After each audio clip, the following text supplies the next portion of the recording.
السلام علیکم جی، آج میں یہاں پہ موجود ہوں جدہ میں، اور میرے ساتھ میرے دوست کے بیٹے حافظ عبدالرحمن بھی موجود ہیں۔ ان سے میں آپ کی بھی ملاقات کرانے لگا ہوں۔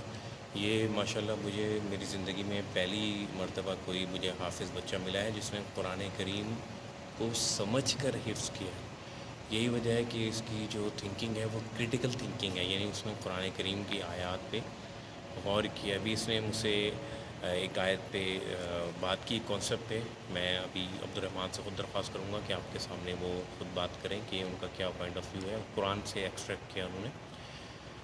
دوسری بات یہ کہ قرآن کریم میں اللہ تعالیٰ عباد الرحمن کی اوصاف بیان کرتا ہے، اس میں سے ایک صفت یہ بیان کرتا ہے کہ اللہ کے جو بندے ہیں رحمان کے، والذین اذا ذکروا بآیات ربہم، جب ان کے سامنے ان کی رب کی آیات پڑھی جاتی ہیں، ان کا ذکر کیا جاتا ہے، لم یخروا علیہا صما وعمیانا، تو وہ اس پر اندھے اور گنگے ہو کے اور بہرے ہو کے جو ہے نا گر نہیں پڑتے ہیں، اندھے اور بہرے ہو کے، یعنی اس کو فوراً نہیں اس پہ چلنے لگتے، بلکہ اس پہ سوچ بچار کرتے ہیں کہ میرے اللہ نے مجھ سے کیا کہا ہے، اس کو سمجھتے ہیں اور پھر اس پر عمل پیرا ہوتا ہے۔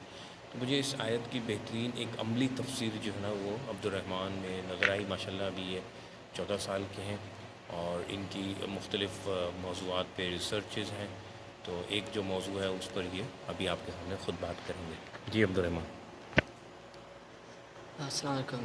جی میں کور کیا تھا آپ کے عذاب قبر کے حوالے آداب قبر کے حوالے سے میں بات کر رہا ہوں آج کہ سورہ کہف میں اللہ نے بولا وَلَقَدْ صَرَّفْنَا لِلنَّاسِ فِي هَذَا الْقُرْآنِ مِنْ كُلِّ مَثَلٍ، کہ اللہ نے قرآن میں ساری ٹائپ آف مثال پیش کی ہے، تو قبر کے عذاب کی مجھے کوئی مثال نہیں ملی۔ اور اوپر سے اللہ نے سورہ کہف میں ہی ایک اور دعا کہا ہے کہ اگر بحر کو سیاہی بنا دی جائے تو پھر بھی اللہ کی کلمات نہیں ختم ہوگی۔ تو ویسا ہی قبر کے عذاب پہ کوئی لوگ زیادہ ایکسٹریم لے رہے، اور اللہ نے سورہ حاقہ میں کہا ہے کہ تنزیل من رب العالمین ولو تقول علینا بعض الاقاویل، اگر نبی صلی اللہ علیہ وسلم اللہ کے علاوہ کوئی اور اپنی طرف سے بات کرتے ہیں، لأخذنا منہم بالیمین، ہم لوگ ان کی دائنا ہاتھ موڑتے، ثم لقطعنا منہ الوتین، اور ان کی گردن کاٹ دیتے۔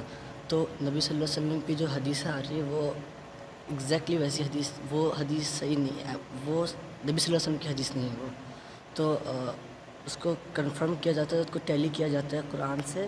اور سورہ یاسین بھی اللہ نے کہا ہے کہ جب وہ لوگ اٹھائے جائیں گے تو وہ ایسے ہوئیں گے جیسے وہ لوگ کہیں گے کہ ہمیں کس نے ہماری خوابگاہوں سے اٹھا دیا۔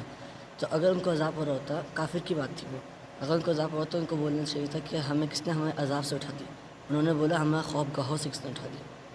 تو یہ کچھ دلیلیں ہیں، اور بھی کافی دلیلیں۔